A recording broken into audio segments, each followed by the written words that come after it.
संत शिरोमणि परम पूज्य 108 आचार्य गिरिवर विद्यासागर जी महामुनि राज की जय जय जय। बोलिए गुणायतन प्रणेता शंका समाधान प्रवर्तक भावना योग प्रवर्तक परम पूज्य मुनिवर श्री प्रमाण सागर जी मुनि महाराज की। परम पूज्य स्वामी मुनिवर श्री विराट सागर जी मुनि महाराज की। बंधुओं, जैसा कि आप सब कि 52 गज सिद्ध क्षेत्र से चातुर्मास समापना और श्री चक्र महामंडल विधान के समापना के उपरांत पूज्य गुरुदेव का मंगलमय विहार चल रहा है गुरु चरणों की ओर। और आज पूज्य गुरुदेव का मुकाम 52 गजा से 55 किलोमीटर दूर बांकानेर शहर में है और यहीं आज का रात्रि विश्राम होगा। मैं सर्वप्रथम बांकानेर के लोगों के सौभाग्य की सराहना करता हूं, उनको बधाई देता हूं कि आज आपके ग्राम में पूज्य गुरुदेव के पावन चरण पड़े हैं, जिन्हें आप कभी अप्रत्यक्ष रूप से सुनते थे, प्रत्यक्ष सुनने का सौभाग्य प्राप्त हुआ है। हम आपके स्वागत करते हैं। और आज के इस शंका समाधान कार्यक्रम में यहाँ उपस्थित बांकानेर वासियों का और जो बिहार में अपना योगदान दे रहे हैं पूज्य गुरुदेव के मंगल में विहार में मनावर के बांकानेर के और बड़वानी आदि क्षेत्रों के जो युवा और साथी विराज कर रहे हैं और देश और विदेश के विभिन्न स्थानों से जो यहाँ आज उपस्थित हैं, उन सबों का और उन सभी लोगों का जो आज यहाँ आयोजित शंका समाधान कार्यक्रम सीधा प्रसारण घर बैठे पारस चैनल, जिनवाणी चैनल और प्रमाणिक ऐप के माध्यम से देख रहे हैं, सुन रहे हैं, आनंद ले रहे हैं, मैं उन सबों का धर्म 52 सिद्ध क्षेत्र ट्रस्ट कमेटी एवं चातुर्मास धर्म प्रभावना समिति की ओर से हार्दिक अभिनंदन करता हूं। और मैं आपको लिए चलूं शंका समाधान की ओर। इसके पूर्व हम सभी सामूहिक रूप से पूज्य गुरुदेव के मंगल में आशीर्वाद से अपने को अभिषेक करेंगे। तो हाथ जोड़िए, मन बनाइए, मस्तक झुकाइए और बोलिए मेरे साथ, नमोस्तु गुरुदेव, नमोस्तु गुरुदेव, नमोस्तु गुरुदेव। बोलिए मुनिवर श्री प्रमाण सागर जी महाराज की। बंधुओं, आज हमारे बीच कुछ विशिष्ट अतिथि यहाँ पहुंचे हुए हैं। इन्हें मालूम पड़ा कि पूज्य गुरुदेव यहाँ 52 गजा से विहार करके बांकानेर पहुंच गए हैं, वो उनके दर्शनार्थ यहाँ पहुंचे हुए हैं। मैं उन्हें आमंत्रित करता हूं बांकानेर के समाज की ओर से उनका हार्दिक अभिनंदन करते हुए। हमारे बीच आज उपस्थित हैं श्री रोहित जी कनक जी बुखारिया, मुंबई गुणायतन ट्रस्टी, और इनके सम्मान के लिए मैं आमंत्रित कर रहा हूं श्री पवन जी दोषी जो 52 गजा क्षेत्र के अध्यक्ष हैं, और उनके साथ में आमंत्रित कर रहा हूं प्रोफेसर यश सेठी बड़वानी। आ जाइए श्री रोहित कनक जी बुखारिया, मुंबई जो गुणायतन ट्रस्टी हैं, और उनके सम्मान के लिए पवन जी मंजू जी दोषी बांकानेर जो 52 गजा क्षेत्र के अध्यक्ष हैं, और उनके साथ प्रोफेसर यश सेठी बड़वानी उनके सम्मान में अपना योगदान देकर के अतिथि देवो भव का चरितार्थ करेंगे। और आप उनके सम्मान में अपनी तालियों का अवदान देकर के उनके सम्मान की गरिमा को बढ़ाएंगे। बंधु, आपका परम सौभाग्य है कि पूज्य गुरुदेव के परम सानिध्य से ऐसे ऐसे विभूतियों का दर्शन भी आप लोग को मिल रहा है, उनका सानिध्य मिल रहा है। और चलिए दूसरे क्रम में आज हमारे बीच मुंबई से गुणायतन ट्रस्टी श्री समीर नटवर लाल देसाई पधारे हुए हैं। मैं उन्हें आमंत्रित कर रहा हूं, और उनके सम्मान के लिए मैं आमंत्रित कर रहा हूं श्री विनोद कुमार जी दोषी जो थेश ट्रस्टी भी हैं, गुणायतन ट्रस्टी हैं, और उनके साथ में अरिहंत अजमेरा बड़वानी। आ जाइए। और श्री नरेश जी बड़जात्या मनावर जो हमारे क्षेत्र ट्रस्टी है, आ जाइए। हमारे सम्मान के लिए श्री समीर जी नटवर लाल जी देसाई जो गुणायतन ट्रस्टी मुंबई से पधारे हैं, जोरदार करके अभिनंदन कर दीजिए। और किरण दोषी भी, श्रीमती किरण दोषी भी उनके परिवार वालों के सम्मान के लिए अपनी सौभाग्यता देने के लिए आ जाएं। श्रीमती किरण दोषी भी चलिए। और बंधुओं, आज हमारे बीच उपस्थित हैं श्री जितेंद्र जी जयंती लाल जी देसाई मुंबई जो निर्माण नायक के रूप में गुणायतन से जुड़े हुए हैं। उनके सम्मान के लिए मैं आमंत्रित कर रहा हूं श्री पारस जी कासलीवाल मनावर और नरेश जी बड़जात्या मनावर जो हमारे क्षेत्र के ट्रस्टी हैं और पूरे व्यवहार में बहुत अपना सक्रिय योगदान भी दे रहे हैं। श्री जितेंद्र जी जयंती लाल जी देसाई मुंबई निर्माण नायक, आ जाइए। और उनके सम्मान कर रहे हैं हमारे श्री नरेश जी बड़जात्या और श्री पारस जी कासलीवाल। और महिला सम्मान के लिए मैं श्रीमती किरण दोषी को कर रहा हूं कि हमारे श्री जितेंद्र जी जयंती लाल जी देसाई के परिवारजनों का आप उनके महिला सदस्यों का सम्मान कीजिए। सम्मान के क्रम में अब अपनी तालियों का अवदान देने में कोई कृपणता मत कीजिए बंधु। कितने भाव बना करके ये यहाँ पर आए हैं गुरुदेव के दर्शनार्थ। यह आपके नगर का सौभाग्य है कि आपके नगर में ऐसे ऐसे गुरु भक्तों के चरण पड़े हैं गुरुदेव साथ। जोरदार कथन अभिनंदन। और इसी क्रम में अब मैं आमंत्रित कर रहा हूं मुंबई से ही पधारे किरीट भाई को, सब परिवार जो गुणायतन से सुधार के रूप में जुड़े हुए हैं, और इनके सम्मान के लिए श्री विनोद जी दोषी और श्री प्रदीप जी रचना जी विनोद जी दोषी सम्मान कर रहे हैं हमारे किरीट भाई मुंबई जो सुधार है गुणायतन बंधु। और आज हमारे बीच दिल्ली से गुणायतन ट्रस्टी श्री प्रदीप जी रचना जी भी पधारे हुए हैं। मैं उन्हें भी आमंत्रित कर रहा हूं कि पधारें और उनका सम्मान करेंगे हमारे विनोद जी, किरण जी दोषी, प्रोफेसर यश सेठी। आ जाइए महिला सम्मान के लिए आ जाइए। श्रीमती जो है मंजू दोषी, किरण दोषी आ जाइए। मंजू दोषी, किरण दोषी हमारी श्रीमती रचना जी के सम्मान के लिए आ जाइए। और श्रीमती किरीट भाई भी आ जाएं, उनके सम्मान होगा। हमारे प्रदीप जी का और श्रीमती किरीट जी भी आ जाएं सम्मान के इस क्रम में। प्रदीप जी और रचना जी जो दिल्ली से पधारे हैं गुरुदेव के दर्शनार्थ। आज आपकी नगरी में, आपकी नगरी आज धन्य हो गई बंधु। गुरुदेव के साथ साथ ऐसे गुरु भक्तों के भी चरण आपके नगर में पड़े हैं। और चलिए अब मैं पहले प्रश्न के लिए श्री रोहित जी कनक जी बुखारिया, मुंबई ट्रस्टी। आज आपके पास कोई जिज्ञासा है तो कृपया सीता से अपने भैया माइक पहुंचाइए। और उसके बाद हमारे समीर जी नटवर जी देसाई।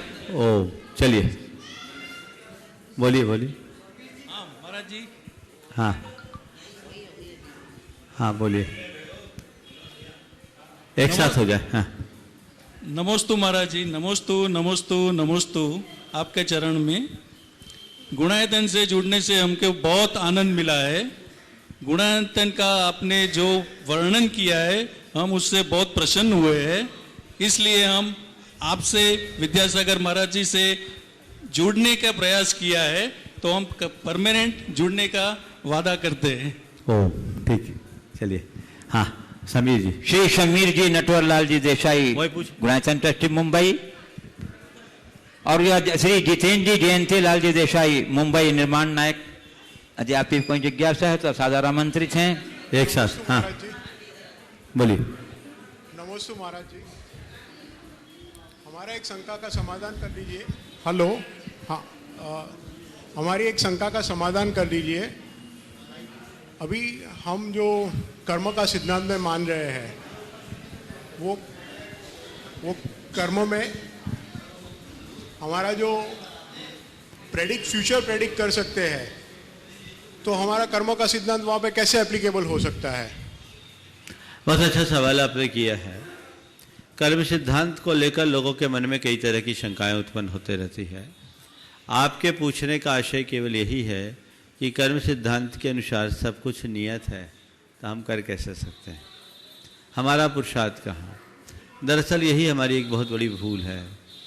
जैन कर्म सिद्धांत के अनुसार यदि हम विचार करते हैं तो हमें पाते हैं कि कर्म सिद्धांत का मतलब सब कुछ निश्चित नहीं है, बहुत कुछ हमारे हाथ में भी है। क्योंकि कर्म अपना फल देने में स्वतंत्र नहीं है। कर्म अपना फल देता है द्रव्यक्षेत्र काल भाव का आश्रय लेकर। जब तक कर्मों के अनुकूल परिस्थितियां नहीं बनती तब तक कर्म अपना तीव्र फल नहीं दे पाता। जब कर्म के अनुकूल परिस्थितियां बनती है तो कर्म का प्रकोप हम पर होता है, और जब आत्मा के अनुकूल परिस्थितियां होती है तो कर्म की हालत पस्त होती है। तो हम द्रव्यक्षेत्र काल भाव को बदलें, अर्थात कर्मों के अनुकूल स्थितियों को टालने की कोशिश करें। यदि कर्मों के अनुकूल स्थितियों को हम टालते हैं, परिस्थितियों को थोड़ा बदलते हैं, बाहरी भी और भीतरी भी, तो हम बहुत कुछ कर्मों में परिवर्तन ला सकते हैं। हम जितने भी साधक जन हैं वे क्या करते हैं? साधना करते हैं। साधना करने का मतलब क्या? कर्म के अनुकूल सामग्री को छोड़ना, उससे दूर हटना, त्याग करना, तपस्या करना। भोगों में रत रहने वाले लोग कर्मों के अनुकूल सामग्री को आमंत्रित करते हैं, जिससे कर्म का बंध और बढ़ता है। और जो वैरागी लोग होते हैं वो उनका त्याग करते हैं, इससे उनका कर्म बंध ढीला पड़ता है। तो हम अगर अपने पुरुषार्थ को ठीक तरीके से जागृत रखते हैं तो हमारे जीवन में बहुत कुछ परिवर्तन आ सकता है और हम अपने अंदर बदलाव ला सकते हैं। श्री जितेंद्र जी, जयंती लाल जी देसाई, मुंबई, निर्माण नायक गुणायतन, और किरीट भाई वो भी तैयार रहेंगे यदि उनके पास कोई जिज्ञासा है तो, मुंबई से। नमोस्तु महाराज जी, नमोस्तु नमोस्तु नमोस्तु। हाँ, सवाल है तो पूछिए। महाराज जी, रोज सुबह अंत मुहूर्त के बाद उठकर हम जो भगवान के जाप करते हैं कि माला गिनते हैं, चालीसा बोलते हैं, उसका सिवाय और क्या सुबह में करना चाहिए? सुबह से सबसे अच्छा काम यही है, हम प्रार्थना करें, पाठ करें, पूजा करें। और यदि भावना योग से सुबह की शुरुआत करते हैं तो पूरा दिन मंगलमय होगा। आप सही करते हैं। चलिए, किरीट भाई हो गया, हो गए, चलिए। और मैं आमंत्रित कर रहा हूं श्रीमती सरोज जैन बांकानेर, उसके बाद तैयार रहेंगी श्रीमती रानी सेठी बांकानेर। बोलिए। महाराज जी, नमस्ते। बोलिए। महाराज जी, पंचकल्याणक प्रतिष्ठा में जो वेदी रखते हैं, पंचकल्याणक प्रतिष्ठा में जो वेदी रखते हैं, उसके अंदर सब कुछ न कुछ डालते हैं। पैसा है, धन है, ज्वेलरी है, गोल्ड है, सिल्वर है, तो इसका रीजन क्या है? देखिए, पंचकल्याणक में या मंदिरों के निर्माण में वेदी के नीचे कुछ डालते हैं तो सिक्के डालने का चलन है। बाकी स्वर्ण आदि जो निमित्त के रूप में डालते हैं, नैमित्तिक रूप से, वो पंचरत्न डाला जाता है, उसे डालना चाहिए। सिक्के आदि केवल इसलिए डाल देते हैं कि कालांतर में यदि ये मंदिर ध्वस्त हो जाए और उस जगह का खनन किया जाए तो उन सिक्कों के आधार पर इतिहास को जाना जा सके। लेकिन विधानाचार्य लोग ऐसा भावुक माहौल बना देते हैं कि लोग सब कुछ डाल देते हैं। इसी तरह ज्वेलरीज भी डाल देते हैं। ज्वेलरी डालने का कोई औचित्य नहीं है, वो तो गड्ढे में चला गया। जो ज्वेलरी आप वहां डाल रहे हैं उससे अच्छा उतने रुपये का योगदान दे दें, उस ज्वेलरी को निर्माण में लगाएं, ये ज्यादा अच्छा है।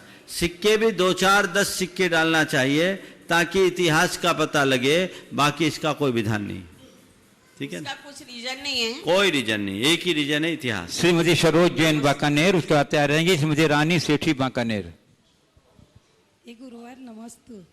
मेरा प्रश्न ये है, देवदर्शन और गुरु दर्शन किस प्रकार करना चाहिए ताकि मन प्रसन्नता विशुद्ध भाव से जगमगा उठे? फिर से बोलिए। हे गुरुवार नमस्ते। मेरा प्रश्न ये है, देवदर्शन और गुरु दर्शन किस प्रकार करना चाहिए ताकि मन प्रसन्नता विशुद्ध भाव से जगमगा उठे? फिर से बोलिए, आपकी बात सुनाई नहीं पड़ रही मुझे। हे गुरुवार नमस्ते। मेरा प्रश्न ये है कि देवदर्शन और गुरु दर्शन किस प्रकार करना चाहिए ताकि मन प्रसन्नता विशुद्ध भाव से जगमगा उठे? देव दर्शन और गुरु दर्शन किस प्रकार? कई बार मैं इस विषय में बता चुका हूं, फिर भी अत्यंत संक्षेप में मैं आपसे कहूंगा कि देव दर्शन अगर करना है तो एक बात अपने मन में रखो कि मैं त्रिलोकी नाथ से मिलने जा रहा हूं। बस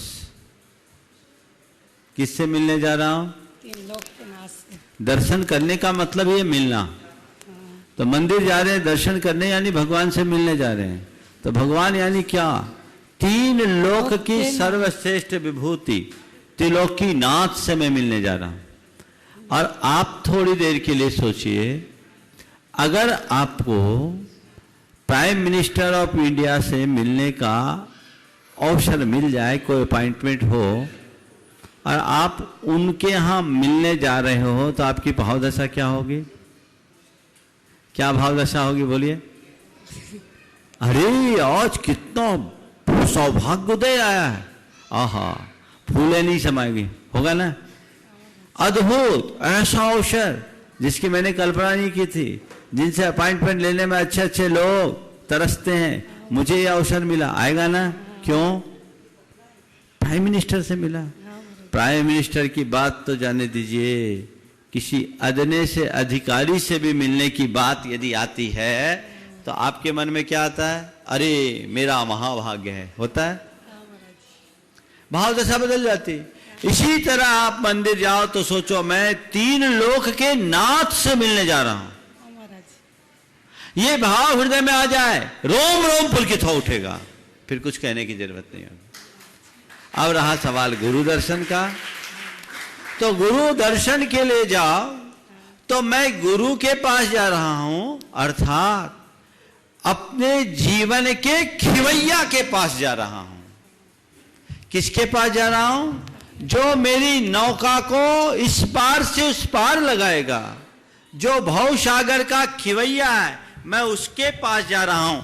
ऐसी भावना रख करके आप गुरु के पास जाओगे तो फिर आपके हृदय में जो विशुद्धि होगी उसकी कोई सीमा नहीं होगी।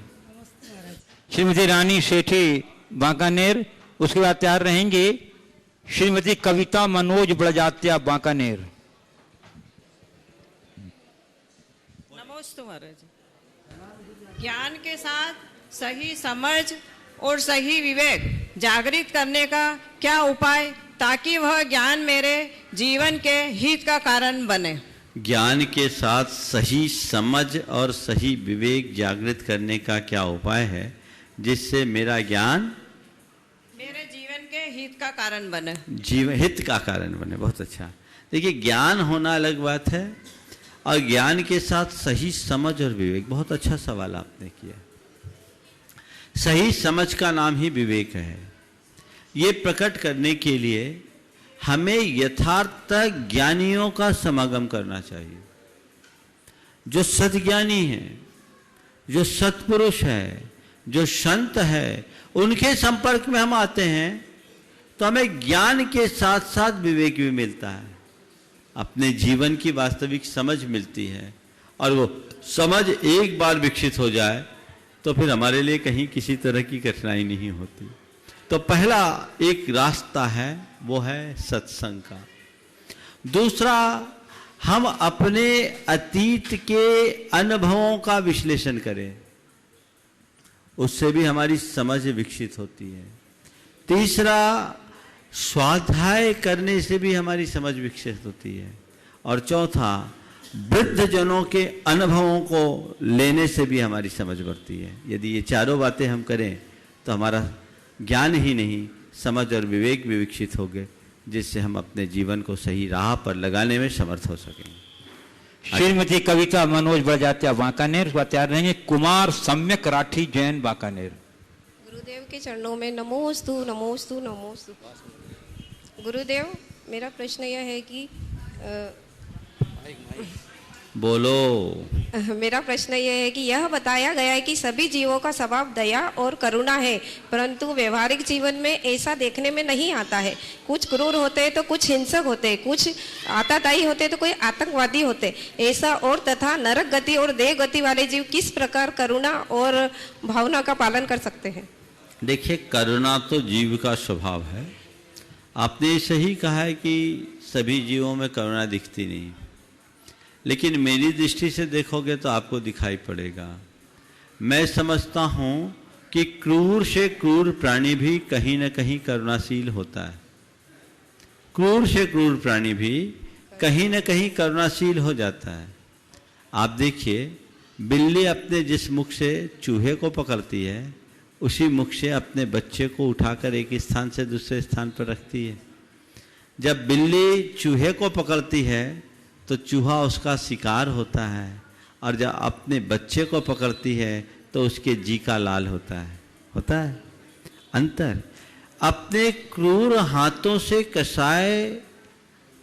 कसाई अपने जिन क्रूर हाथों से मूक पशुओं का वध करता है, उन्हीं हाथों से वह अपने बच्चे को खिलाता भी है। जब वह किसी पशु का वध करता है तो वो उसका माल होता है, और अपने बच्चों को खिलाता है तो उसका लाल होता है। अंतर है ना? तो क्या है? करुणा हमारी संवेदनशीलता की अभिव्यक्ति है। जिस मनुष्य की संवेदना जितनी प्रबल होती है, उसके अंदर की करुणा उतनी बढ़ती है। और मनुष्य की संवेदना उसके चेतन, प्राणी की संवेदना उसकी चेतन स्तर पर निर्भर करती है। प्राणी का चेतन स्तर जैसे जैसे व्यापक होता है, उसकी संवेदना उतनी प्रगाढ़ हो जाती है। तो जिसका जैसा चेतन स्तर, उसकी वैसी संवेदना, ऐसा समझना चाहिए। तो ये सब में हीनाधिक रूपों में होती है। आपने सवाल किया देवों और नारकियों में करुणा कैसी होती? तो देवों की तो करुणा दिखती है, हम लोग सुनते हैं, अनेक कहानियां हैं कि देवगण अनेक लोगों की रक्षा के लिए करुणा से आतुर होकर के कई कार्य कर देते हैं। नारकियों की जो करुणा है वो अत्यंत मंद होती है, जो कचित कदाचित हो सकती है। मार काट तो उनकी बनी ही रहती है, पर वे पूरी तरह करुणा क्रूर ही रहते हैं, ऐसा नहीं कह सकते। हो सकता उस करुणा को मैं ये मान लूँ कि हालांकि इसके विषय में कोई वर्णन नहीं है, क्योंकि कर्म अपना द्रव्यक्षेद काल भाव के अनुसार ही फल देता है, लेकिन उसमें भी उनकी जो कर्म सिद्धांत की भाषा में कहूँ तो लेश्या में हीनाधिकता होती है, विशुद्धि में। उसके आधार पर वो करुणा दूसरे रूप में प्रकट हो सकती है। जैसे कोई किसी को मार रहा है, एक आदमी है किसी को मार रहा है और जान लेने के लिए मार रहा है, या बहुत ज़्यादा पस्त करने के लिए मार रहा है, और एक आदमी मार भी रहा है तो सोच रहा है थोड़ा धीमे मारूं। तो जो मार को धीमा कर रहा है वो उसकी क्रूरता की, मंदता की अभिव्यक्ति है ना। और क्रूरता की कमी कब आई? जब अंदर कुछ हलचल हुई। तो मैं समझता हूँ इस तरीके से उनकी करुणा को समझा जा सकता है। लेकिन जो करुणा ढूंढे उसको नरक जाने की जरूरत ही नहीं पड़ेगी। इसलिए नारकियों की करुणा मत देखो, वो क्रूरता का फल भोगने के लिए वहाँ गए हैं, इसलिए क्रूरता का नंगा नाच वहाँ चलता है। हम अपने जीवन में करुणा से अपने आप को अभिभूत करें, ताकि हम अपने भावी जीवन को मंगल में बना सकें। कुमार सम्यक राठी जैन बाकानेर तैयार रहेंगी। जयंती मलैया गढ़ा कोटा। नमोस्तु महाराज जी। महाराज श्री, मेरा प्रश्न ये है कि जो जो हमारी उम्र बढ़ती जाती है तो हम यथार्थ तो बड़े होते जाते हैं या तो छोटे होते जाते हैं। गुरुदेव, मैंने एक जगह यह पढ़ने में आया था कि child is the father of the man. गुरुदेव कृपया इस भाव को स्पष्ट करें। Child is the father of the man, बिल्कुल ठीक है। जो जो हम बड़े होते हैं त्यों तो उम्र बढ़ती है, जो जो हमारी उम्र बढ़ती जाती है तो यथार्थ हम बड़े होते जाते हैं या तो छोटे होते जाते हैं। उम्र बड़ी होती है तो अगर देखें तो हमारा जीवन का भाग घटता है, इसलिए हम छोटे होते हैं। लेकिन हम अगर अपनी बुद्धि, अपनी अनुभव, अपने शरीर की शक्ति और अन्य संसाधनों की दृष्टि से देखें तो हम बढ़ते भी हैं। Child is the father of the man, ये जो बात है वो अपनी जगह बिल्कुल सही है, क्योंकि हमारा भावी व्यक्तित्व हमारे बचपन में ही गढ़ जाता है। हमारे यहाँ एक बहुत पुरानी एक कहावत है कि पूत के लक्षण पालने में। तो उस बच्चे के अंदर क्या संभावनाएं हैं, इसका अनुमान हम बचपन में ही लगा सकते हैं। तो बचपन में एक बच्चे को हम जिस तरीके से तैयार करेंगे, उसका भावी व्यक्तित्व वैसा ही बनेगा। जयंती मलैया गढ़ा कोटा। उसके बाद तैयार रहेंगी प्रिया प्रवीर जैन बाकानेर। नमोस्तु गुरुदेव, नमोस्तु नमोस्तु। हे गुरुदेव, धर्म में और पुण्य में क्या अंतर है, और विपत्ति आने पर समता की भाव कैसे धरें? ओम शांति शांति शांति। हाँ, धर्म और पुण्य में क्या अंतर है, और विपत्ति आने पर समता के भाव कैसे धरें? देखिए, धर्म और पुण्य में आपने अंतर पूछा है। धर्म तो हमारे अंदर की समता का नाम है, और उस समता के निमित्त से जो प्रकट होता है उसका नाम पुण्य है। समझ गए? तो पुण्य धर्म नहीं, धर्म का फल है। आप जितना धर्म करोगे आपके जीवन में उतना पुण्य बढ़ेगा। धर्म विशुद्धि है, धर्म क्षमता है, धर्म पवित्रता है, धर्म स्थिरता है, जिसका प्रताप पुण्य है। और आपने पूछा विपत्ति के आने पर क्या करे, अपनी सोच को काटने का रास्ता अपना। नमोस्तु गुरुदेव। प्रिया प्रवीर जैन बांकानेर सत्याग्रह आदिनाथ युवा मंडल बांकानेर। महाराज जी के चरणों में त्रयबा नमोस्तु नमोस्तु नमोस्तु। बांकानेर के भव्य दिगंबर जैन पार्श्वनाथ मंदिर, जिसमें 108 खंबे, चौमुखी मूल वेदी, समोषण समान 12 कोठे, मंडप भूमियाँ, 4 अन्य वेदियाँ हैं। ये सब हमें विरासत में हमारे पूर्वजों से मिला है। हम इसकी सुचारू रूप से आगे की व्यवस्था चलती रहे और आने वाली जनरेशन भी ऐसी व्यवस्था लाए कि बहुमूल्य मंदिरों को सहेजने में तत्पर रहे, जागरूक रहे। इसके लिए हमारे क्या प्रयास होने चाहिए? देखिए, सबसे पहले तो मैं बांकानेर वालों के सौभाग्य की सराहना करता हूँ। अद्भुत मंदिर है, पत्थर का बना हुआ मंदिर। मूलतः ये मंदिर पंचायतन शैली का मंदिर है, जिसमें बाद में आप लोगों ने थोड़ा बहुत फेरबदल कर दिया। और बीच में गंधकुटी है, चतुर्मुख भगवान है पार्श्वनाथ, अद्भुत है। इसका शिखर भी लतिका शैली का शिखर है, जो बहुत कम देखने को मिलता है। गुणायतन में जो मंदिर बनने जा रहा है, उसमें इसी का बृहद स्वरूप है, ऐसा आप मान सकते हैं। सबसे पहले तो मैं बांकानेर के लोगों को कहूँगा, इस मंदिर के बारे में लोगों को परिचय कराना चाहिए, ताकि इधर से आने जाने वाले लोग, जो खासकर इंदौर से 52 गजा जाते हैं, वो अपने यात्रा के क्रम में बांकानेर के भी दर्शन करने का सौभाग्य पाते हैं। और बांकानेर ही नहीं, बगल में मनावर है। मनावर का मंदिर भी बहुत ही भव्य मंदिर है, और वहाँ के भगवान का भी अपना आकर्षण है। यह इस क्षेत्र की पहचान है, जो इस बात को दर्शाता है कि निमाड़ जैन संस्कृति का एक बहुत बड़ा गढ़ रहा है। हमने यहाँ के विभिन्न मंदिरों के दर्शन किए, बड़वानी हो, सिंघाना हो, 52 गजा हो, आपके जाकर के मनावर हो, अब बांकानेर आए, सब जगह की ये मंदिर अत्यंत भव्य मंदिर, और भगवान का बिंब भी बहुत अद्भुत है। तो ऐसे मंदिरों को, जो लगभग मेरे ख्याल से देखा, मैंने इतिहास तो नहीं देखा, 250-300 साल तो का होगा ही, हाँ, 190 वर्ष प्राचीन मंदिर, और आकर के देखने में ऐसा लगता है मानो कल ही इसका निर्माण हुआ है। तो सबसे पहले उन पूर्वजों के प्रति अपनी ओर से आभार भरा कृतज्ञता का भाव प्रकट करो, जिन्होंने तुम्हें ये धरोहर सौंपी है। दूसरा, एक संकल्प लो कि हम जब तक हमारा जीवन रहेगा, भगवान की सेवा पूजा में कमी नहीं करेंगे।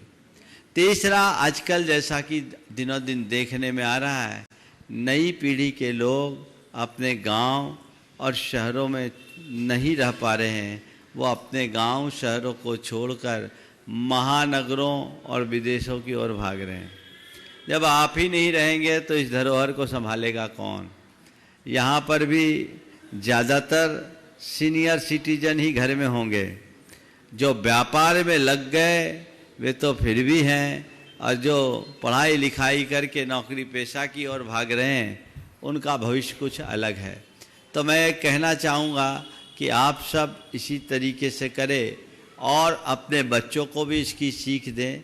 उनसे कहें, हमारी पीढ़ियाँ इस गांव में अपना उद्धार कर गई, तो तुम भी कर सकते हो। यहाँ अच्छी संभावनाएं देखो और यहाँ बस करके काम करें। ये एक बहुत ज्वलंत समस्या है। हमारे गाँव में अच्छी धरोहर है, और अब तो मुझे जो दिख रहा है, जिस तरह की तस्वीर उभर रही है, 25 वर्ष के बाद शहरों की स्थिति भी बहुत खराब होने वाली है। तो ये गांव शहरों में हमारी जो धरोहर है, इनका अस्तित्व संकट में आएगा। ये तभी बच पाएगा जब हम अपने बच्चों को केवल नौकरी की मानसिकता से बचाएंगे, उन्हें व्यापार की तरह उत्साहित करेंगे, और अपने जो मूल निवास स्थान हैं उनसे उन्हें जोड़ने का प्रयास करेंगे। ये करेंगे तभी हमारी संस्कृति सुरक्षित रहेगी, समाज सुरक्षित रहेगा, और धर्म की परंपरा भी प्रवर्तित रहेगी। आदिनाथ युवा मंडल बांकानेर, उसके बाद तैयार रहेंगी श्रीमती काव्या अजमेरा बड़वानी। नमोस्तु महाराज जी।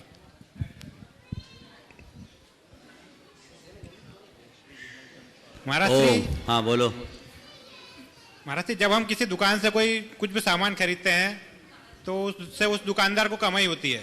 अगर उन कमाए हुए पैसों से वो कुछ दुरुपयोग करता है, मांसाहार करता है, कुछ भी दुरुपयोग करता है, तो उसका दोष हमें भी लगता है क्या? या कुछ अच्छे कार्यों के लिए लगाता है तो उसका पुण्य हमको भी लगता है क्या? भैया इतनी बारीकी से चलोगे तो कुछ नहीं कर पाओगे, ठीक है ना? तुम तो फिर कुछ नहीं कर पाओगे। तो इसको जितना शक है उतना अनुष्ठान करना चाहिए। हाँ, काव्या बड़वानी और अरहंत अजमेरा बड़वानी। नमोस्तु महाराज जी, नमोस्तु नमोस्तु। इधर बोलिए महाराज जी, हम जब भी किसी चीज का त्याग करते हैं तो हमारा उसके प्रति आकर्षण और बढ़ जाता है और सारी भावनाएं उसी के भोग के विचारों में लग जाती है। तो महाराज जी, भावनाओं का त्याग में कोई दोष लगता है क्या? और भावनाएं परिपक्व होने के बाद ही त्याग करना चाहिए क्या? देखिए, बिल्कुल सही बात है। आपने जो कहा है कि हम किसी चीज़ का त्याग करते हैं तो मन वहीं भागता है, पर मेरा अनुभव ऐसा नहीं है।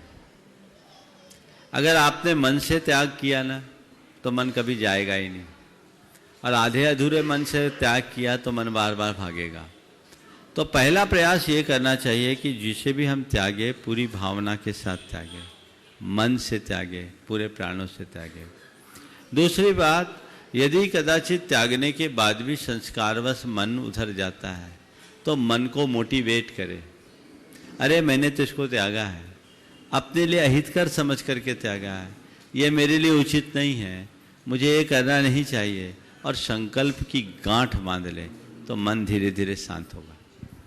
अरहंत अजमेरा बड़वानी, बता दूं कि ये दंपति पूरे बिहार में बड़ा सक्रिय योगदान दे रहे हैं। एक बार हमारे अरहंत पूरा चातुर्मास में भी बहुत महत्वपूर्ण योगदान, एक बार जोरदार कसरत ध्वनि से इनका अभिनंदन कर दीजिए बंधु। नमोस्तु। और इसके बाद तैयार रहेंगी बड़खा विवेक बड़जात्या बांकानेर। नमोस्तु महाराज जी, नमोस्तु महाराज जी, नमोस्तु महाराज जी। महाराज जी, हम मुनिराजों को शास्त्र दान, आहार दान और औषधि दान तो दे देते हैं, पर गुरुवार हम मुनिराजों को अभय दान कैसे दें? देखिए, मुनिराजों को अभय दान नहीं दिया जाता, अभय दान तो प्राणी मात्र को दिया जाता है। मुनियों के लिए 4 ही दान है, आहार दान, औषधि दान, उपकरण दान और आवास दान। अभय दान मुनियों के लिए नहीं है, समझ गए ना? तो मुनियों को ठहरने की व्यवस्थाएं अच्छी करना, और अभी तो तुम्हें रोज़ सब दान देने का मौका मिल रहा है, ठीक है ना? तो ये व्यवस्थाएं करने का नाम है। श्रीमती बड़खा विवेक बड़जात्या बांकानेर। उसके बाद तैयार रहेंगे अक्षिता विमल कुमार साहू, औरंगाबाद महाराष्ट्र। नमोस्तु गुरुवर, नमोस्तु गुरुवर। गुरुवर, मेरी शंका है, आज जब हम विकासशील पूर्ण शिक्षित भारत का सपना देख रहे हैं, अपने आप को हर दृष्टि से अपडेट करने में लगे हैं, वहीं धर्म प्रधान हमारे राष्ट्र में आम नागरिक धार्मिक अंधभक्ति, अंधश्रद्धा से उभर नहीं पा रहे हैं। देखो, बच्चों को संभालो भाई। मौका परस्त लोग जिसका भरपूर फायदा उठाते हैं, जिसके कई उदाहरण भारतीय समाज में देखने को मिल रहे हैं। क्या सभ्य शिक्षित समाज की यह कमजोरी है, या जो वर्ग ऐसे अंधविश्वासों, कुगुरु, धार्मिक प्रतिनिधियों के विरुद्ध कदम उठाते हैं, क्या वे गलत हैं, या फिर उनके लिए भी खुली आंख से सूरदास बनना ही विकल्प है?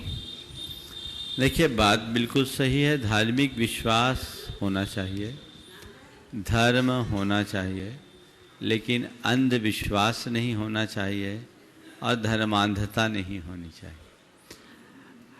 मैं ये बात जानता हूँ कि बुराइयाँ अच्छाइयों की ओट में ही पनपती है, और आज नहीं हर युग में रहा है। लेकिन मनुष्य यदि विवेक के साथ अपना काम करे तो इन सब बातों को बहुत अच्छे से नियंत्रित किया जा सकता है। आपने जो बात कहा है कि इन सब के प्रति जागरूक रहने वाले लोग क्या सूरदास बनकर रह जाए, मैं ऐसा नहीं कहता कि वे सूरदास बने, पर मैं उनसे एक सुझाव देता हूँ, शराब की निंदा करने की जगह दूध का गुणगान करना शुरू करें।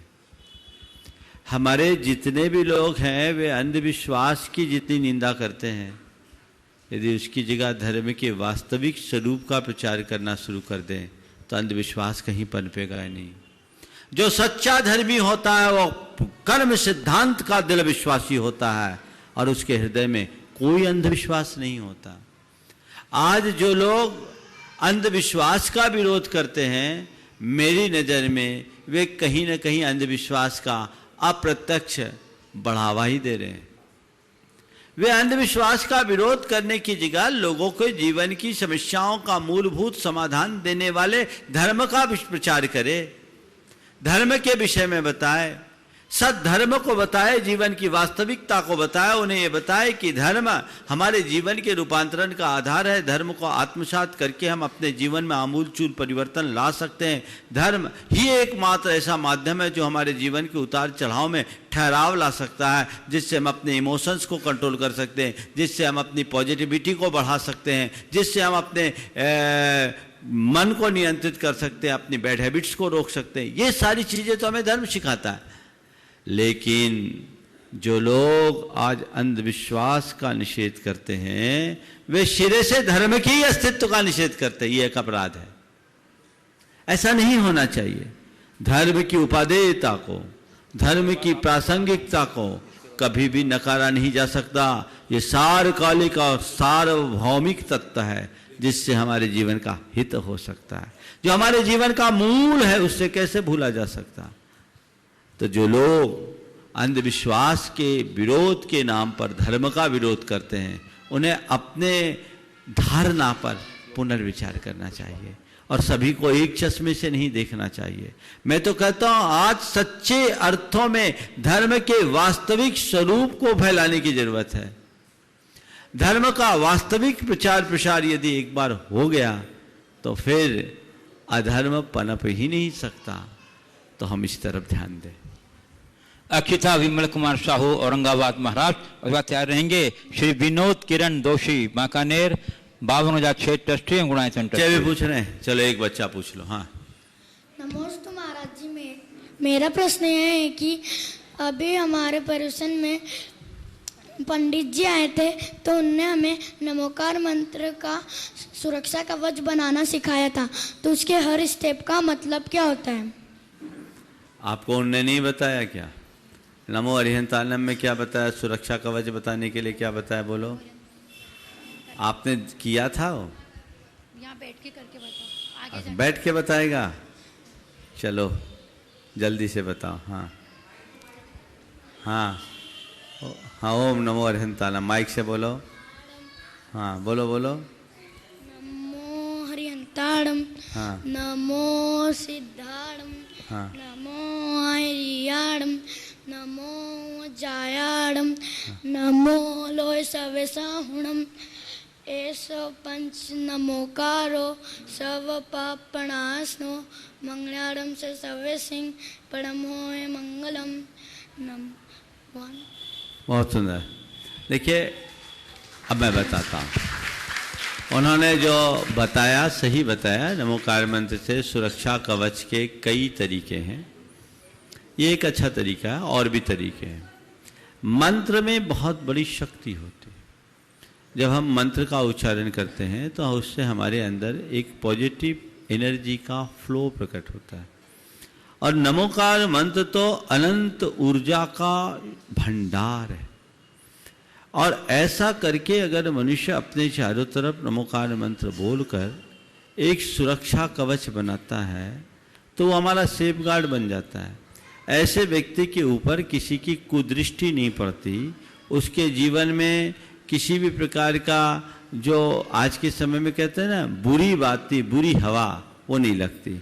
इसलिए अपने आप को सेफ जोन में रखने के लिए जब भी मन में डर लगे नमोकार पढ़ करके सुरक्षा कवच बना लो। चलिए विनोद किरण दोषी। अच्छा हाँ, अक्षिता विमल कुमार साहू औरंगाबाद, उसके बाद विनोद क्यों चाहिए। नमोस्तु महाराज श्री। महाराज श्री, मेरा प्रश्न यह है कि जब पुण्य आत्मा मोक्ष को प्राप्त होती है तो उसके बाद क्या होता है? जब पुण्य आत्मा मोक्ष को प्राप्त होती है तो उसके बाद क्या होता है? जैसे कि यहाँ पे जैसे कि हमें यहाँ पे ज्ञान प्राप्त होकर मोक्ष प्राप्त होता है, तो जब मोक्ष प्राप्त होने के बाद उन पुण्य आत्माओं का आगे ज्ञान और प्राप्त होता है या फिर क्या होता है? मोक्ष तो जीवन का सबसे परिपूर्ण विकास है। उसके बाद कुछ नहीं होता, द एंड हो जाता है। सारा करना धरना छूट जाता है। देहातीत होकर आत्मा ज्ञान शरीरी होकर आत्मा के आनंद में अनंत काल के लिए निमग्न हो जाता है। विनोद किरण दोषी माकानेर, बावनरा शिक्षक ट्रस्टी और गुणायतन ट्रस्टी, और उसके बाद तैयार रहेंगे प्रोफेसर यश सेठी बड़वानी। महाराज श्री नमोस्तु नमोस्तु नमोस्तु, पूरे बाकानियों की तरफ से नमोस्तु महाराज जी, नमोस्तु। महाराज जी, गुरुदेव, जीवन में हम चाहे कोई भी काम करें तो हमें दूसरों का सहारा लेना ही पड़ता है, तो गुरुदेव अपना काम दूसरों से करवाने के लिए उन्हें किस प्रकार प्रेरित करें ताकि वे भी अच्छे विचारों से बने रहे और हम भी? अपना काम से करवाने के लिए किस तरह प्रेरित करे कि वे भी अच्छे से रह सके और हम भी अच्छे से रह सके, मेरी राय इससे विरुद्ध है। मैं तो कहूँगा अपना काम दूसरों से करवाने के लिए प्रेरित करने की जगह पहला प्रयास करो कि अपना काम मैं तो करूँ ही, औरों का काम करने में भी समर्थ हूँ। अगर मैं अपना काम करूँगा और औरों का काम भी मैं करने लगूँगा तो मुझे देख के लोग काम करने लगेंगे। एक तो मुख से बोलने का काम होता है और एक कराने का काम होता है। डॉक्टर जाकिर हुसैन जब भारत के राष्ट्रपति थे, उनके संदर्भ में मैंने एक प्रसंग पढ़ा कि उन्हें सुबह से चाय की बड़ी तलब रहती थी और उनका जो मूल सेवक था वो प्रायः लेट उठता था, वो जल्दी उठते थे, तो कई बार चाय के लिए उन्हें प्रतीक्षा करनी पड़ती थी। एक आध बार उन्होंने संकेत दिया, देखा थोड़ा विलम्ब है, तो ऐसा पढ़ा कि एक दिन उन्होंने चुपचाप उठकर अपने हाथ से चाय बनाया और चाय बनाने के बाद ट्रे में चाय का प्याला लेकर अपने नौकर के पास पहुँचे और कहा, सर चाय तैयार हो गई है, उठकर चाय पीजिए। नौकर उठा, आंखें खोला तो कुछ समझ में नहीं आया उसे, उसके पांव तले जमीन खिसक गई, कोई सपना तो नहीं देख रहा हूँ। वो एकदम चरणों में गिर पड़ा, फिर दोबारा उन्हें कहने की जरूरत नहीं पड़ी। समझ गए? ये एक प्रेरणा। महाराज श्री बाकानेर का इतना विशाल मंदिर है, महाराज जी मंदिर का रख रखाव तो हमारे हिसाब से करते हैं हम, और महाराज जी जो प्रतिमाएं हैं उनको 15-20 दिन में एक खोपरे का तेल एक हल्का सा लगा देते हैं, उसमें कोई दोष तो नहीं महाराज? कोई दोष। प्रोफेसर यश सेठी बड़वानी। नमोस्तु महाराज श्री, नमोस्तु नमोस्तु नमोस्तु। महाराज श्री, एक सुकून की तलाश में जाने कितनी बेचैनियां पाल ली, और लोग कहते हैं हम बड़े हो गए, हमने जिंदगी संभाल ली। क्या बात है। हाँ। गुरुदेव, बड़प्पन में, बढ़ती उम्र में बेचैनी अगर मौजूद हो तो बचपन का वो चैन कैसे वजूद में लाए कि खुशी नाव से देन भी हो जाए, तो खुशी नाव से देन भी हो जाए तो मन नाव से देन, खुशी नाव से देन मतलब पिछले से आगे बढ़ जाए, छूट जाए, तो मन नाव से देन हो जाए, मतलब आज है और कल हो जाए, पास्ट से प्रेजेंट में प्रेजेंट से अच्छा, नाव से देन हो जाए, देन हो जाए, इंग्लिश का प्रयोग किया। हाँ, खुशी नाव से देन हो जाए तो मन का चैन खोने ना पाए। बहुत सुंदर। मैं तो ये कहता हूँ बचपन जैसी निश्चलता अपने मन में आ जाए तो इस समस्या का पल में समाधान हो जाए। बचपन में कभी अपन अपने अतीत को याद करके देखें, अनेक बार एक दूसरे से लड़ाई भी होती है, नोक-झोंक भी होती है, लेकिन जितनी जल्दी लड़ाई होती है उतनी जल्दी प्रेम हो जाता है, क्योंकि बचपन में हमारा ईगो बहुत छोटा होता है। पर मनुष्य जैसे जैसे बढ़ता जाता है उसके अंदर का ईगो भी उतना बड़ा रूप लेता जाता है। तो एक बार ईगो बढ़ जाता है तो उसे एडजस्ट कर पाना थोड़ा मुश्किल होता है। तो हम अपने ईगो को कम करने की कोशिश करें, और जब भी ईगो का सवाल आए अपने बचपन को याद कर लें, तो फिर हमारे अंदर की चैन और खुशी कभी खोएगी नहीं। मैं अन्य जिज्ञासुओं को आमंत्रित करूं, इसके पूर्व गुरुदेव के विहार से संबंधित कुछ सूचनाएं आपको देना चाहता हूं। कल की आहारचर्या धार जिला अंतर्गत टवलई ग्राम में होगा, और टवलई जिला धार, और रात्रि विश्राम वो भी जिला धार।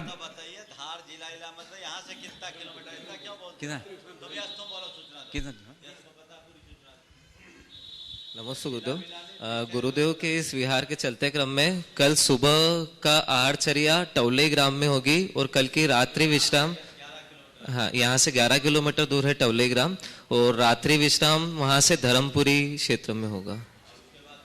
और उसका बाद परसों की सुबह की आहारचर्या और विश्राम गुरुदेव का खलगाट होगा और रात्रि विश्राम आगे तय करके बता दिया जाएगा। चलिए तैयार रहिए पारस जी कासलीवाल मनावर क्षेत्र ट्रस्टी, और उसके बाद तैयार रहेंगे गुरुदेव, आज मनावर समाज को 2 मांगलिक कार्य का अवसर प्राप्त हुआ। प्रथम तो मांगलिक था गुरुद्वय का समागम और दूसरी था सांसारिक विवाहोत्सव। तो दोनों उत्सव में गुरुदेव मेरा निवेदन ये, मेरी भावना ये है कि विवाहोत्सव में जितने साधर्मी भाव श्रावक आए थे उन्हें गुरु चरणों की वंदना करने का सौभाग्य अर्जित हुआ। तो क्या इसका 6वां हिस्सा वो नवयुगल दंपत्ति को जाएगा क्या? और दूसरी भावना ये थी गुरुदेव कि ये मेहंदी जो शादी ब्याह में लगती है उसके कितने भी दिन बाद तक अभिषेक नहीं करना चाहिए, ऐसी कुछ भी कोई प्रथा है क्या?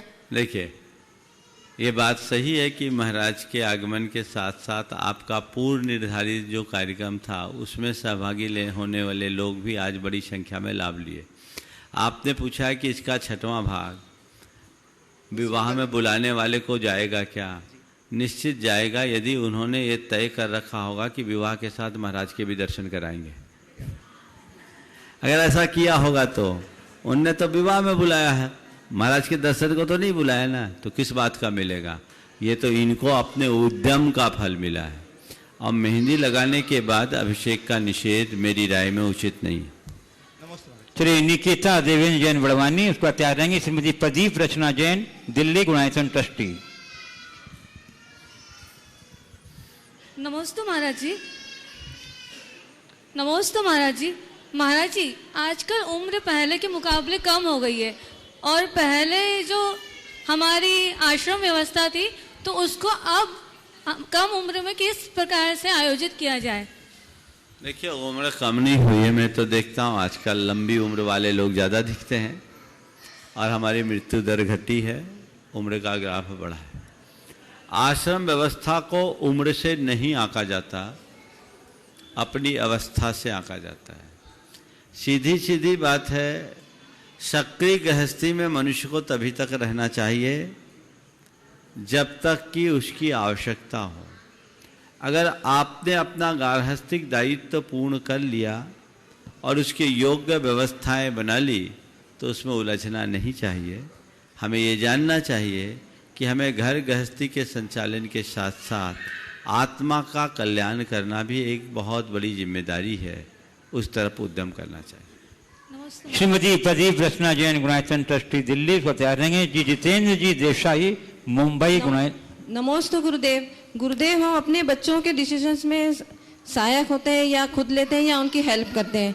वैसे ही हम अपने बड़ों को देखते हैं, कभी अगर उनका डिसीजन हमें लगता है कि सही नहीं है, उनको दुख देगा आगे, तो हम हेसिटेट होते हैं कि उनको कैसे रोकें। उनका मानना होता है कि हमारी ज़िंदगी कम है तो हमने जो तय किया वो सही रहेगा। तो ऐसा सोचना क्या उचित है कि हम कैसे सोच सकते हैं कि हमारी ज़िंदगी अब कितनी रह गई है और हम उनको कैसे समझाएं इस बाबत? देखिए, बहुत बड़ी दुविधा हो जाती है। हालांकि जैसे हम बच्चों के विषय में डिसीजन के लिए अपनी भूमिका अदा करते हैं, वैसे ही हमें बड़ों के डिसीजन के लिए भी अपनी भूमिका दिखानी चाहिए।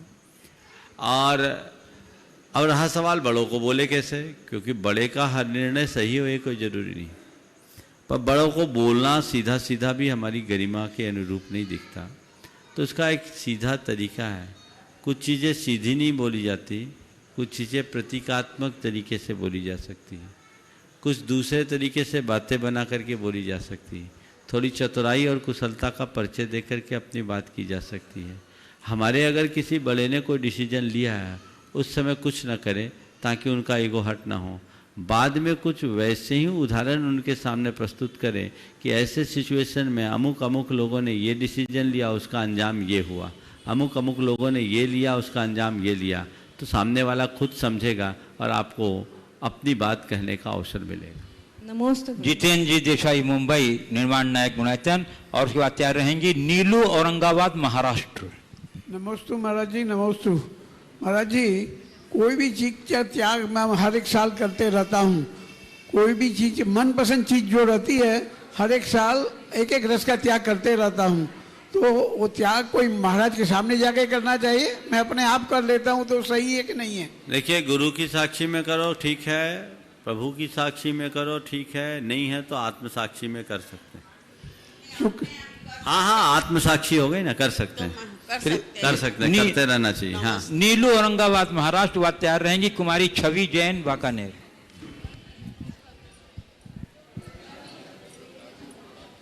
गुरुदेव के चरणों में त्रैबार नमोस्तु नमोस्तु नमोस्तु। महाराज श्री, गुरुओं का आगमन सोते हुए को जगाने के लिए होता है, परंतु गुरुदेव के आने के बाद भी कोई न जागे तो उसे कैसे समझाया जाए, और अगर फिर भी न वो जागे तो उसे उसके कौन से कर्म का उदय है, समझना चाहिए। हम दूसरों को जगाने की चिंता छोड़े, खुद को जगाएं और अपने आप को आगे बढ़ाएं। चलिए कुमारी छवि जैन, बाकी बागानेर बात जानेंगे सोनाली जैन बाकानेर।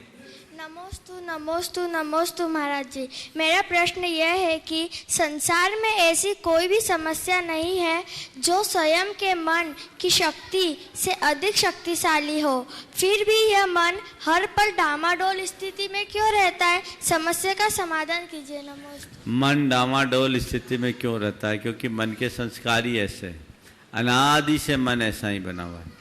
अगर हम मन को ठीक ढंग से संस्कारित करें, उसके लिए साधना करें, तपस्या करें, तो हमारा मन स्थिर हो सकता है। चलिए सोनाली जैन बाकानेर, उसके बाद तैयार रहेंगी श्रीमती प्रियंका विनय जैन बाकानेर। बोलो। नमोस्तु महाराज जी, मेरा प्रश्न यह अपना है नाम कि बोलो। ईशी गंगवा। आपका नाम बोला गया यहाँ क्या? नहीं। तो फिर कैसे किया? चलो बोल दो। अब जिनका बुलाए नहीं वो नहीं खड़ा होना। हाँ। जब एक कौवे को भोजन मिलता है तो वो दूसरे कौवों को भी बुलाता है, पर जब मनुष्य को मिलता है वो ऐसा क्यों नहीं करते? क्योंकि वो आदमी है, ज़्यादा समझदार हो गया, उसकी संवेदनाएं कम हो गई। श्रीमती प्रियंका विनय जैन बाकानेर, पूछो सोनाली जैन, सोनाली जैन बाकानेर पर तैयार रहेंगी श्रीमती प्रियंका विनय जैन बाकानेर। नमोस्तु महाराज श्री, विवेकपूर्ण आचरण, समतापूर्ण आचरण और अहिंसापूर्ण आचरण में क्या अंतर है, और इनके में क्या समानता और क्या असमानता है? ओम ओम ओम। मुझे समझ में नहीं आ रहा है, इतना शोर क्यों? विवेकपूर्ण आचरण, समतापूर्ण आचरण और अहिंसापूर्ण आचरण, इनमें क्या समानता है और क्या असमानता है? देखिए, और ये मोक्ष मार्ग में प्रशस्त है क्या? अगर हम गहराई में जाकर के कहें तो समतापूर्ण आचरण ही अहिंसापूर्ण आचरण है, वही विवेकपूर्ण आचरण है। पूर्ण क्षमता का नाम ही अहिंसा है। और व्यवहार की दृष्टि से कहें तो जिसके जीवन में विवेक होगा वही अहिंसा को अपना सकेगा, और जब अहिंसा को अपनाएगा तभी क्षमता। श्रीमती प्रियंका विनय जैन बाकानेर, उस पर तैयार रहेंगे श्री शैलेंद्र जी जैन विद्युत मंडल बाकानेर। महाराज श्री के चरणों में नमोस्तु नमोस्तु नमोस्तु। मेरी जिज्ञासा यह है महाराज श्री कि मेरे 2 बच्चे हैं, तो मैं दोनों को नियम से मंदिर भेजती हूँ, लेकिन मेरी छोटी बच्ची है 1 साल की, मैं उसको अपने साथ मंदिर लाती हूँ तो वो दर्शन मतलब नहीं करती है, उसको नहीं पता कि जैन धर्म क्या है, भगवान जी क्या हैं, तो वो दर्शन करने में मुझे प्रॉब्लम करती है। तो क्या उसको रोज मंदिर लाना चाहिए? जरूर लाना चाहिए, क्योंकि हम लोगों को भी मंदिर आने के संस्कार ऐसे ही पड़े। लाइए, ठीक है, थोड़ी सी दिक्कत होती है, उसको एक बार दर्शन करा के वापस घर पहुंचा दीजिए, फिर अपना पूजा पाठ कर लीजिए। अथवा ऐसे समय में जब तक बच्चे छोटे हैं अपनी आधी क्रियाएं घर में कर लीजिए और मंदिर आकर के दर्शन कीजिए। बच्चों को प्रारंभ से लाइए, पेट से ही बच्चों को मंदिर लाना चाहिए, ताकि उसके संस्कार इतने बन जाए कि बड़े होकर वो मंदिर भूल ना सके। शैलेंद्र जी जैन विद्युत मंडल बाकानेर, उसके बाद तैयार रहेंगी श्रीमती इंदु बड़जात्या बाकानेर। गुरुवर नमस्तु नमस्तु नमस्तु। जीवन में सफलता और संतुष्टि में किस प्रकार समन्वय बनाए कि जीवन लोकप्रिय और संतोषपूर्वक व्यतीत हो सके? सफलता और संतुष्टि में समन्वय कैसे बनाए कि जीवन लोकप्रिय और संतोषपूर्वक व्यतीत हो सके? संतोषपूर्वक व्यतीत हो सके। देखिए, सफलता और संतुष्टि, मैं तो ये कहता हूँ इन दोनों के बीच में एक प्रसन्नता को अपने जीवन का लक्ष्य बना लो, तो फिर न हमारे मन में सफलता की प्रबल चाह होगी, न ही असंतुष्टि की आह होगी। हमारे जीवन में प्रसन्नता की वाह होगी, और यही जीवन की सच्ची राह होगी। नमस्ते गुरुवार, नमस्ते गुरुवार। श्रीमती इंदु बड़जात्या बाकानेर, उसके बाद तैयार रहेंगी रूपाली गंगवाल बाकानेर। ओ त्रिवार नमोस्तु महाराज जी।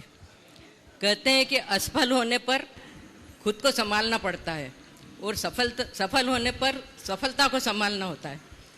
ऊंचाई पर पहुंचने के बाद संतुलन न रहे तो गिरते देर नहीं लगती।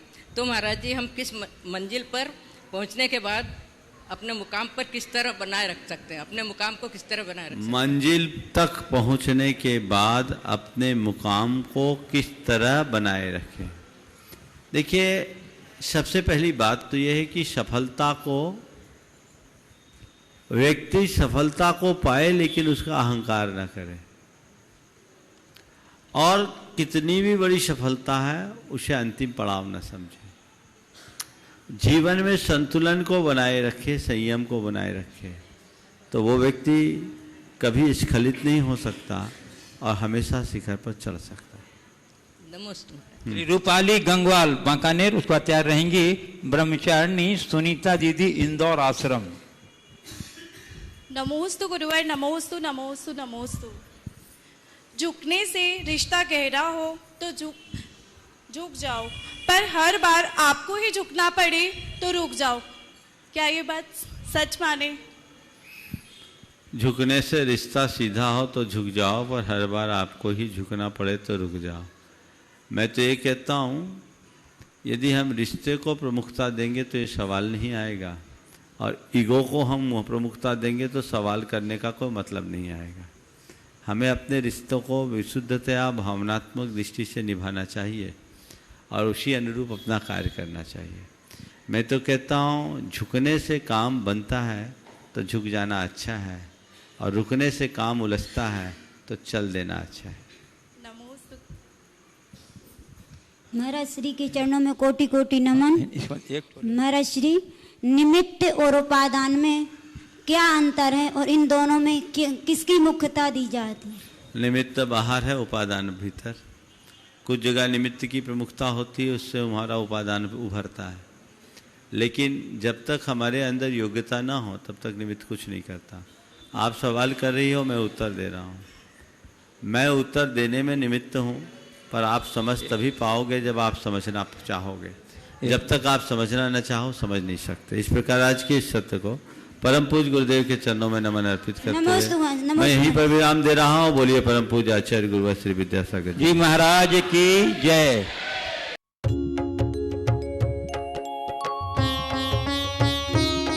शंका समाधान।